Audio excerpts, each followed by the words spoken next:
Wisp Sports Radio, the voice of women in sport. This is Season 3, Episode 2 of Ruck on Wisp Sports, with the latest news and views from national and international rugby in partnership with the Women's Rugby Show.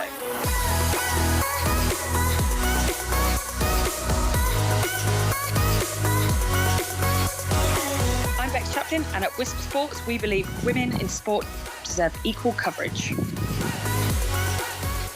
Joining me is England international Poppy Cleall.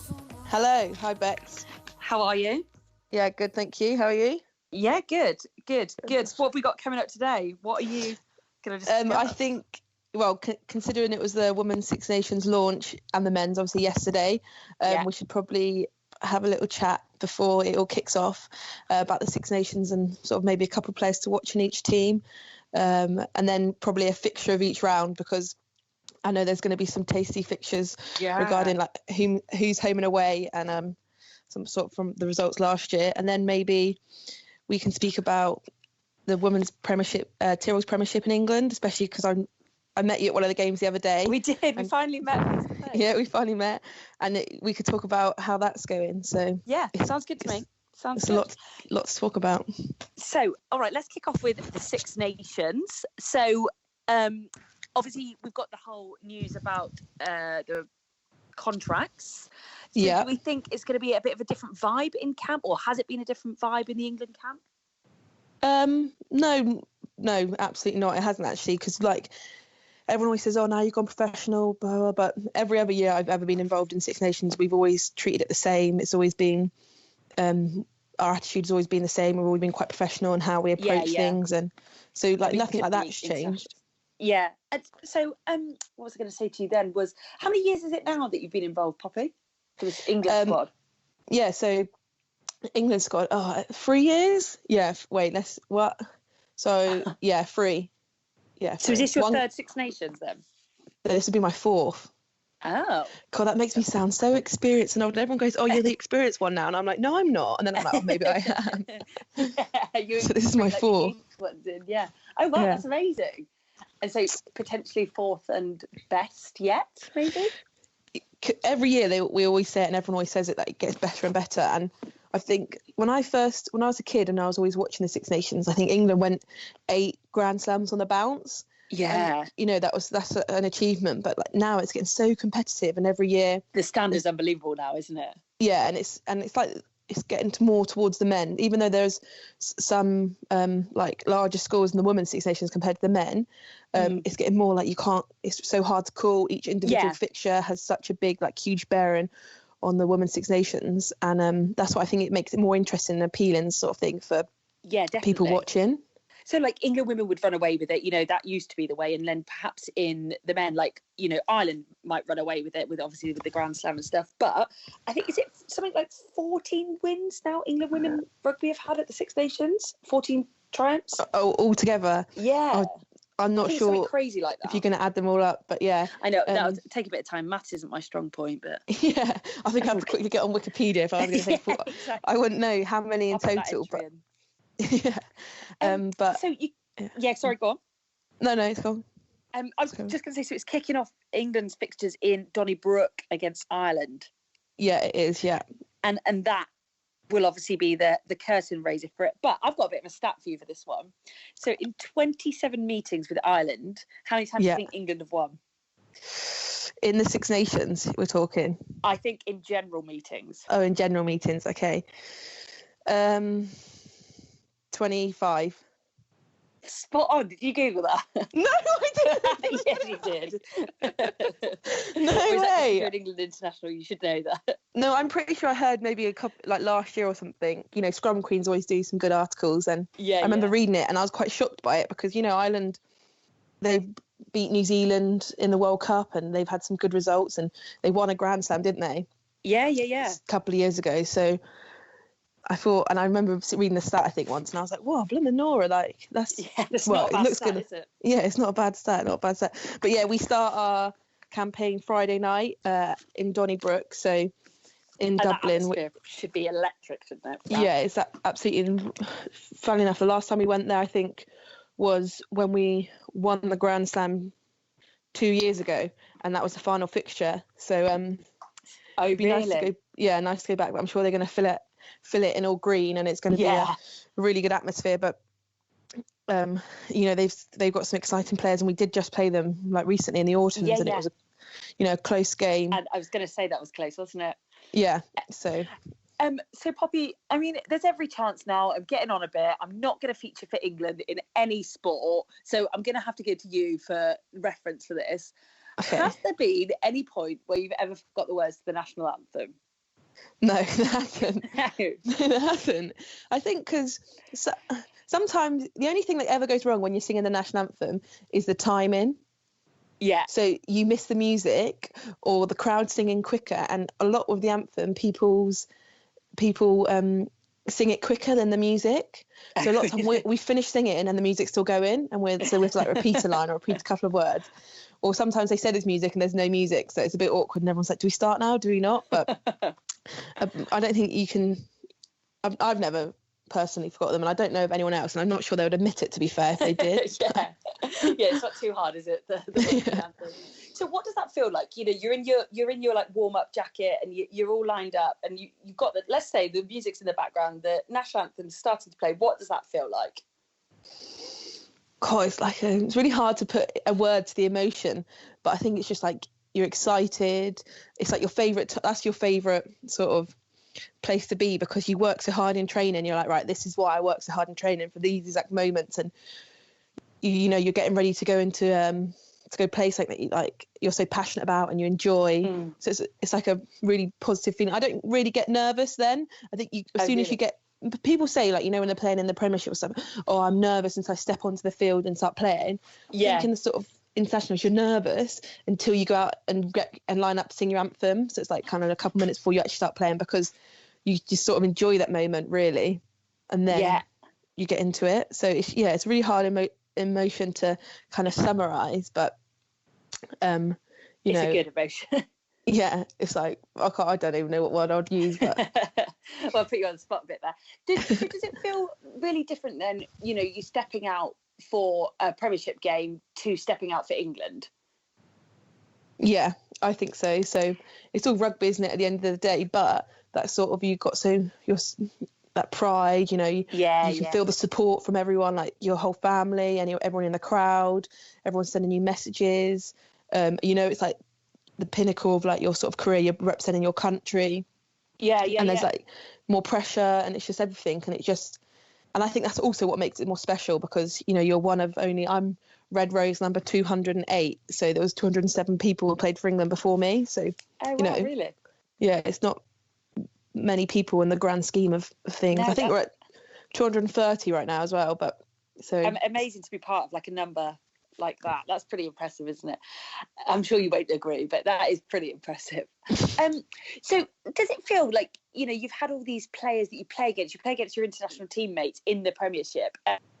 Is it nice when you all come together? Do you ever talk about like what has been like the fixtures in the Premiership? Or yeah, of course we do. Yeah, absolutely. Like, you did a dodgy tackle on that game. Yeah. No, we show each other like the photos of anyone that's got like tackling each other, anything that happened in the game. Everyone will talk about it, or they won't talk about it, and everyone else will talk about it, and then you'll just ignore the fact that something happened. But and then if it's a tough game coming up, like this weekend we've got Bristol, so Sarah Byrne will probably be playing. So there's like always that atmosphere as well. But it's all like it's in jest. It's sort of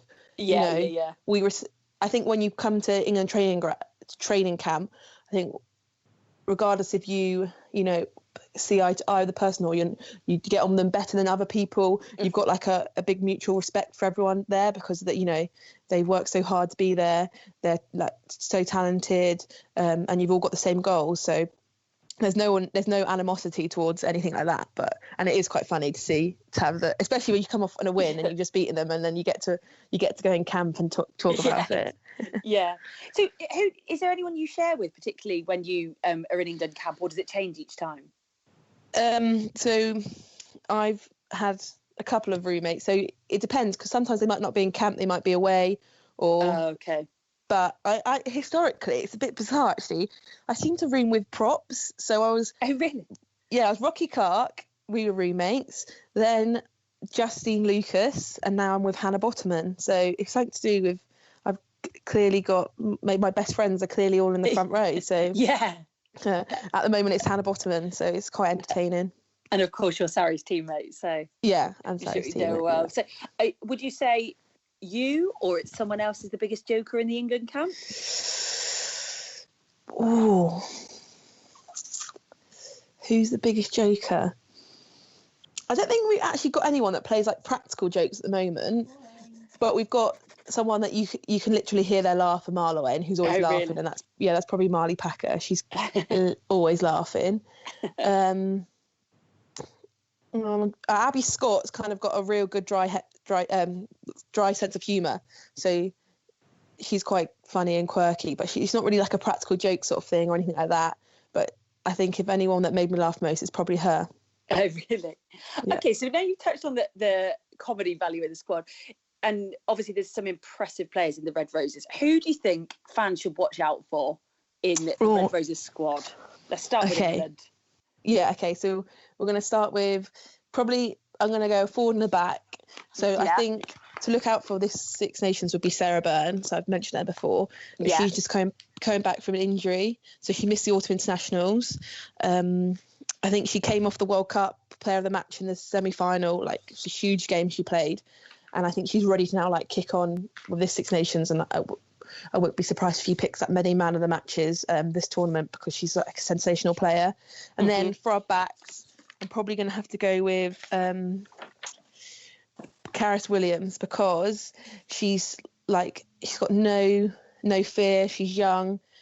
She's got great passing. She's our 13. So, and I think that she kind of like got her feet in the autumns, and now she's ready to like really stamp down her mark in the Six Nations. So Sarah Byrne and Karis Williams for England. Okay, so we've got to watch out for them. So let's flip it. So you're starting against Ireland. So who are you? You know, is there anyone you've like been told to focus on, or anyone? Because obviously some incredible players, and you're gonna have to excuse my pronunciation, but Laura Sheehan, is that how we pronounce it? Lauren Delaney and Ciara Griffin.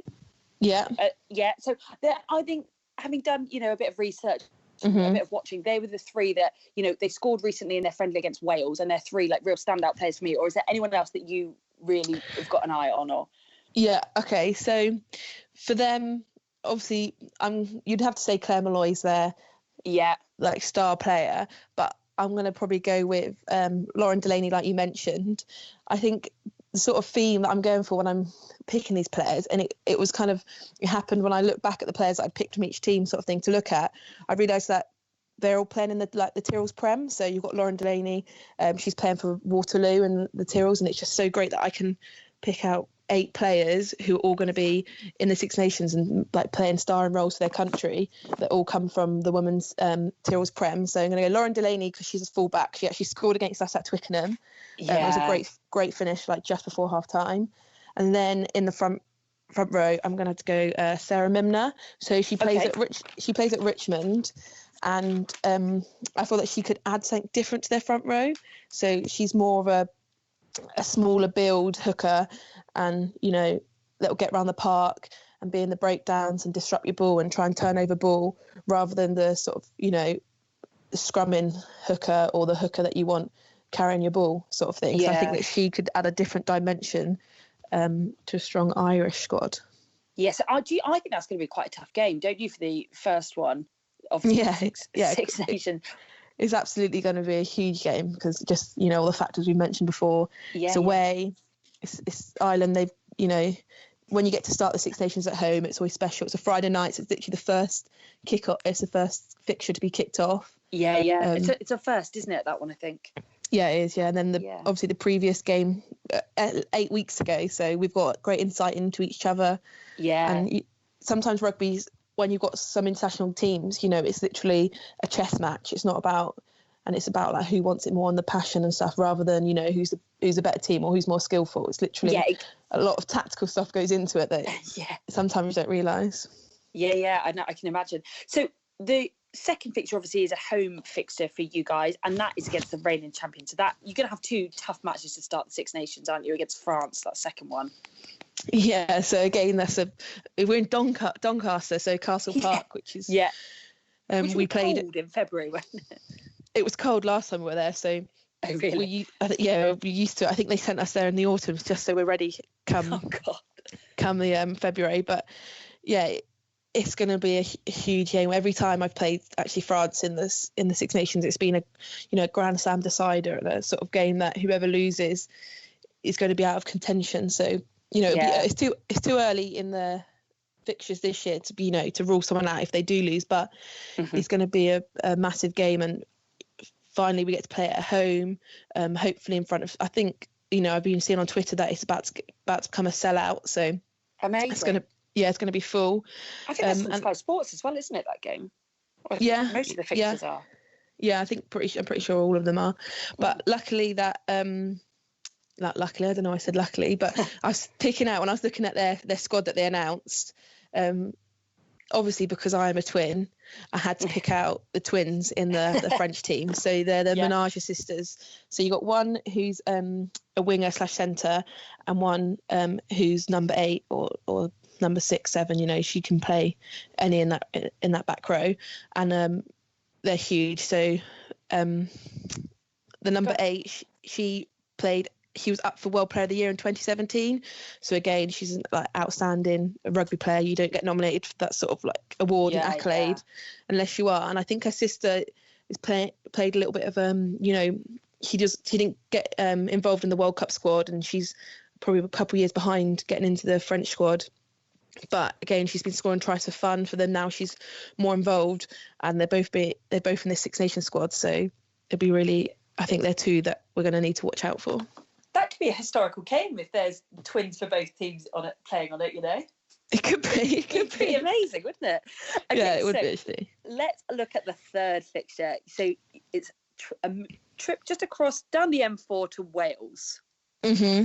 So is there anyone that you're really looking out for? Because I think Wales lost narrowly to Ireland when they had a friendly recently, but was it Jasmine Joyce, is that how you pronounce it? She caused some real issues for Ireland in that clash. Yeah, so she is like the quickest rugby player I think I've ever seen. She actually went to the Rio Olympics for Great Britain when they came fourth. So is that in the sevens? Yeah, in the sevens, so she has bags and bags of speed. So she's going to cause any team problems when you get the ball in her hand. But we get to go to Cardiff Park Arms, I believe. I think it's like a midday kickoff to play Wales, which we've done before about 3 years ago. And I think I picked up 2 players again playing in the Tyrrell's Prem. So Bethan Lewis, she's a forward for Wales. She's only, I think, 19, so very young. She made her debut last year in the Six Nations and played, well. And so this year I'm just expecting her now to, that one better. And when you sort of burst onto the international scene, it's very rarely people that kind of first tournament, they're outstanding. And, it's the sort of second and third when you really get to see them and they found their feet and they're ready to, lead from the front. So I think Bethan Lewis in the back row for Wales. And then playing from Bristol, Eleanor Snowsill. So they're number 10. She's a huge playmaker. This weekend then, is that right? Yeah, she's playing. Bristol, she's playing for Bristol this weekend. She's got great feet, great kicking, left or she can kick off her left or right. She's one of, I think, not many people in the women's game that can kick left and right. So great distribution, and she doesn't shy away from a tackle. So she played fullback actually. So last time we played them in the Six Nations, she might see her swapping around, but I believe her best position's 10. So if she's ever playing 10, she'll have a big part to play in any game that she's playing in. Oh, interesting. Do you know? And I was reading a stat that Wales have got an incredibly, I know you touched on it, incredibly young squad. They've got some 18-year-olds in their squad with 8 caps. So do you think that could change the dynamic in that there will be a bit of pace, or will it be inexperience? I know you just said obviously there's some incredible players within that mix. But I think Rowan Phillips, their coach, when he first got the job a couple of years ago, he said, he wants them to start now young, and it's a 4-year process. They're looking ahead to he said the 2017 World Cup, they're not interested in going to win that. They want to be going to win the 2021. So I know that he's definitely invested in younger talents. And I think they took a 17-year-old to the World Cup and played her. So now come 4 years come 4 years in 2021, she's going to have bags of experience, and that's the sort of players that they want to be looking at now. So I think it can go either way. Sometimes these younger players really, burst onto the scene, like we had Ellie Kildunn last year and Jess Breach. Yeah.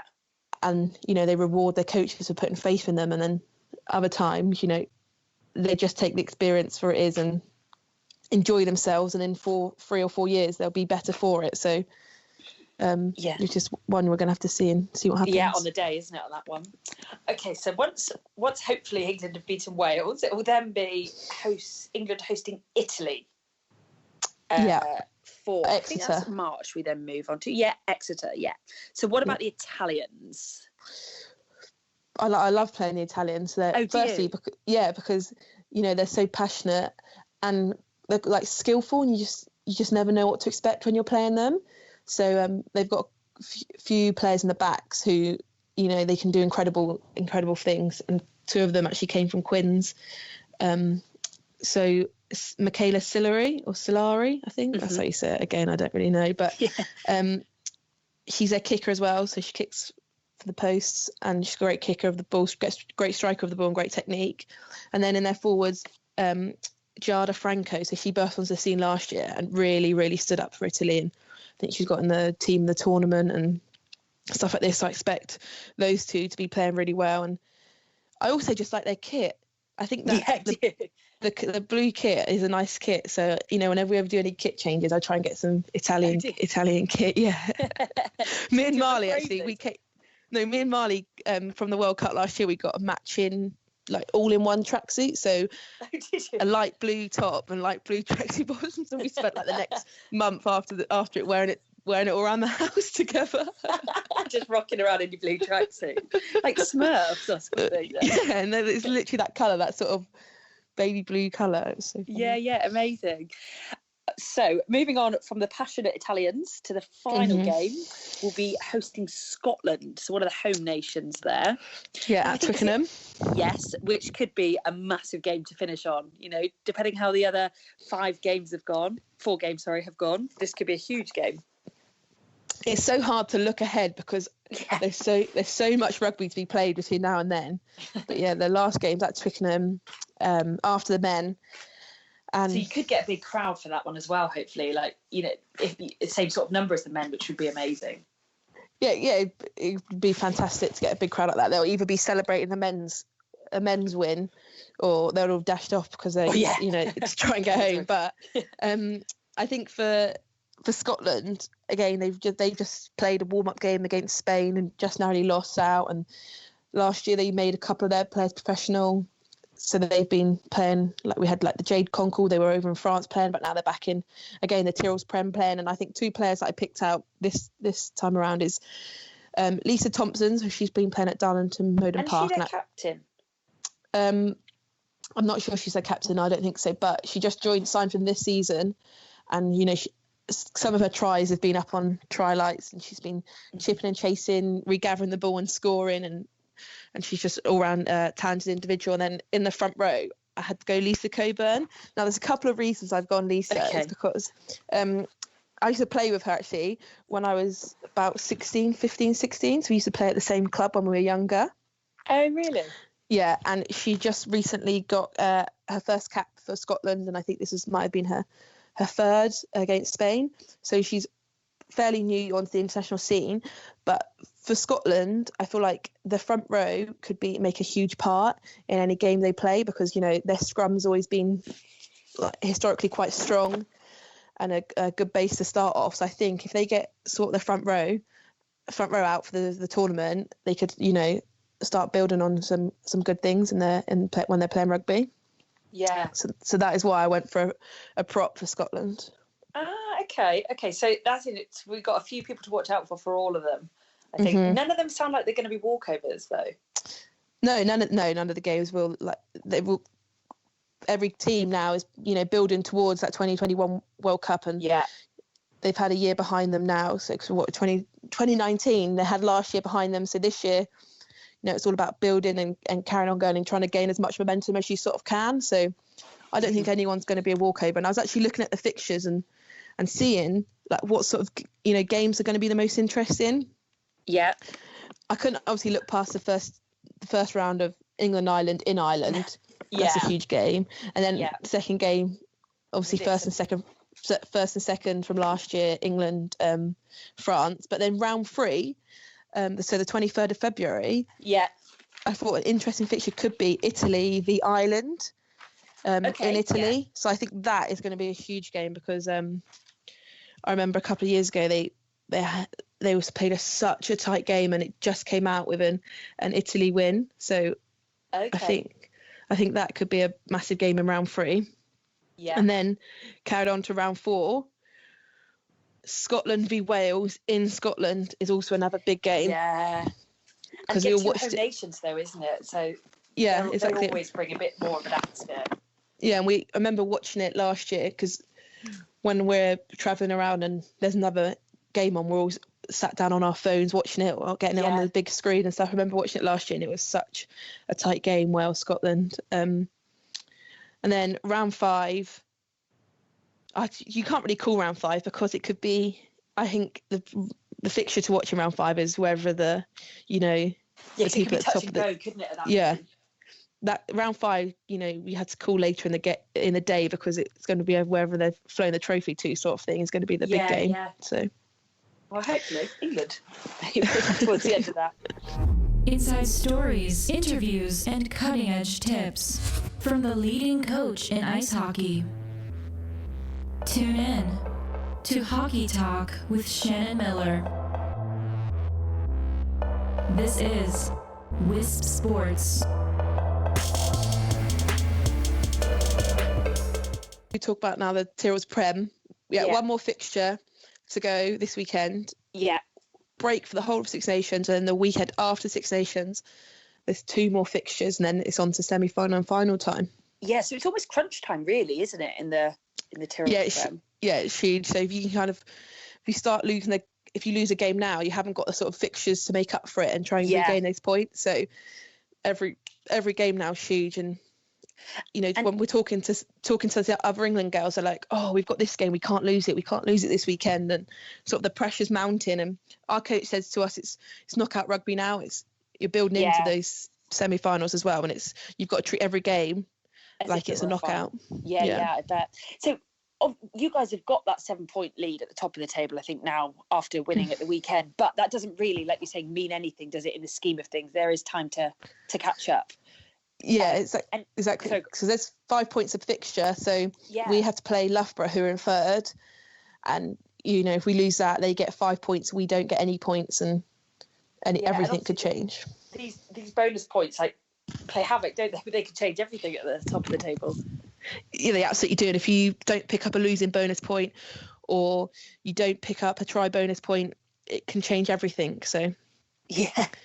So talk to me about some fixtures this weekend. The ones that I've really picked out are Saracens Bristol and Wasps Quins, and then Richmond Gloucester Hartpury. They're the main ones that I was thinking about focusing on, unless there's another one that you think's a really tasty fixture.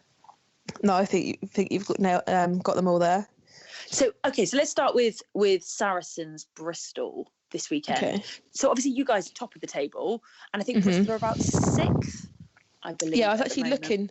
Yeah, they are 6th. I was looking at the table the other day, and I was thinking, oh, actually, if Bristol won all their last 3 games and one of the other teams didn't, they could still catch 4th. So yeah, and I think for them and their coach Kim Oliver, I think it's all about control the controllables and go out there, and that's what I'd be saying anyway. Go out there and get the win. Don't be be afraid. Because they'll be so desperate for those points, won't they? Anyway, if they can upset that top 4. But again, I'm not their coach. I don't know what they're saying. I think that's what I'd be like. But then for Sarries, for us, it's just about building on every game as we go forward, and like I said, that knockout rugby attitude, and hopefully we can get the 5 points, because we still got Loughborough. We've got Bristol, who are 6th, Loughborough, who are 3rd, and then Waterloo, who I think are 8th. So none of them are easy games, and to pick up any points in those games will be helpful. Very, very helpful. That's a good choice of words. Helpful. Yeah. So Gloucester, Hartpury have got Richmond, but they didn't give Saracens a very easy run, did they, last weekend? No, they didn't. So I know a couple of people are like, oh, was it Saracen who didn't play very well, or Gloucester who played really well? And I was just like, Gloucester are an incredible side. You know, they're contenders for top 4. Yeah. You're going away to their ground. You know, it was after the men's fixture. There was probably a really good crowd there. I think it was a really hard fixture. When you sit down and look at your fixtures in the Premiership nowadays, an away fixture is not an easy place. Even if it's, you know, someone who's 10th in the league, it's not an easy place to go and play an away fixture. And I think, like, we went away to Waterloo. Yeah, we went away to Waterloo and managed to get the win. We went away to Richmond and we were losing at half time. Managed to get the win. And, you know, these away fixtures. So Gloucester Hartpury was not an easy fixture. And they did play outstandingly well. And they've got how many internationals? You saw Tatiana Hurd scoring a great brace, and you had Mo playing, and Kerry Large, you know, World Cup winner at 10. So, you know, we're not getting to the sort of games where you're like, oh, it's all right, Sarri should win that easy, or so-and-so should win that easy. You can never count your blessings in the Premiership. And I think it's probably like the last 2 games, isn't it, where Sarries have come back from behind? Because did Tatiana get an early try? Yeah, so they scored first.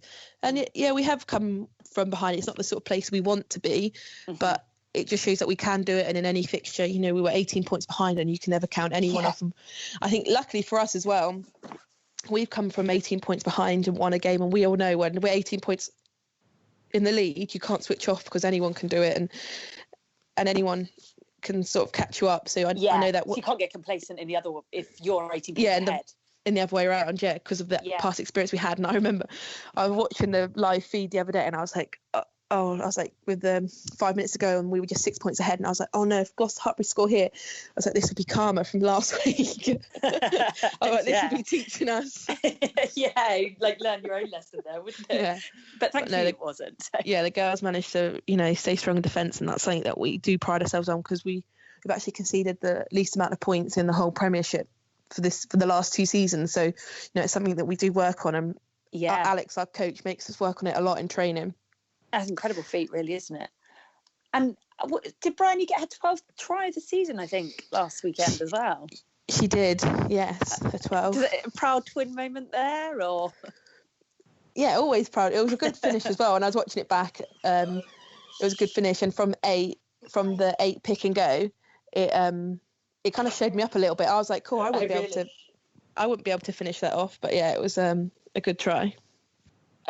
So impressed there for that one. So in terms of the next lot of weekend fixtures, what about Wasps and Quins? Is there anything there? Because obviously that's top of the table, sort of. That's a huge game. So Wasps want to be picking up the full 5 to put kind of gaps between them and Gloucester Hartpury, whereas Quins, you know, make sure Loughborough, who are hot on their heels, can't overtake them into second, because first and second get a home semi-final, and then third and fourth have to travel away. So everyone wants that sort of home semi, because it's only a one-leg semi this year. So I know that Loughborough 2 or 3 points behind Harlequin. So, you know, picking up 5 for either team is going to be huge. Yeah. And I probably think that's my game to watch this weekend, because it's in the whole grand scheme of the semi-finals, that's going to play a huge part in whoever wins that game at the weekend. Yeah, and it could all change then, couldn't it? The table. It could. Fab. So finally, I guess, do you know how your injuries playing out? Will you be featuring this weekend for Bristol, or will you be rested for the Six Nations? Actually, our coach hasn't. You know, we haven't announced our team yet, so I'm not even sure he's playing yet. But, you know, with the Six Nations coming up and around the corner, it'd be interesting to see, you know, which names are playing this weekend for any nation, and the sort of teams that we can put out in the Premiership a week before a big tournament. Fab. So it's all to watch out for now, really. And now, I've said literally all that about the Six Nations and stuff. All these people that I've mentioned better play well. Play well. You've got everyone watching out for them now as well. Yeah, I've pretty much done the homework for every other nation now as well. Yeah. Giving away all the secrets. Yeah, your coaches won't be pleased with that now. Cool. Well, thanks for that, Poppy. It's all right. To catch up. What game were you going to be at this weekend then? I think we're doing Sunday this weekend. Is it Richmond, Gloucester this weekend? Okay, so, the Richmond fixture. Yeah, covering that one. So the cameras will be. Yeah. So we'll try and get And another lot of the awesome foursome that you lot watched last weekend. Oh, we all watched that back, and we all watched that back, and we were like, oh no, we look like too overexcitable. We were too overexcitable. Your coaches all said to us when we were talking about who to go and interview, they said, none of those four. No, we don't want those, they're trouble. So that's why we ended up interviewing you guys. If anyone hasn't seen the interview, they need to go check it out. Of course, the old Women's Rugby Show on YouTube, Twitter and Facebook. Yeah. There you go. Good shout out there, Poppy. No worries. You did it. Thanks for that. Right, well, I'm sure we'll catch up again during the Six Nations. Yeah, we will. We'll give a halfway. Oh, we'll do it in the gap. So a halfway roundup. Conversations from the world of women's sports. This is Wisp Sports Radio. That's our show for this week. We'll be back in a couple of weeks' time with another episode. In the meantime, please follow us across social media at Wisp Sports, at Poppy GC, at Bex Chaplin, and at Women's Rugby Show. Watch coverage of games in England on the Women's Rugby Show YouTube channel. For more coverage of women's sport, subscribe to Wisp Sports wherever you listen to podcasts. Visit wispsports.com and watch the Wisp Sport Facebook live show face-to-face for more exclusive interviews. Thanks for listening and supporting women in sport everywhere.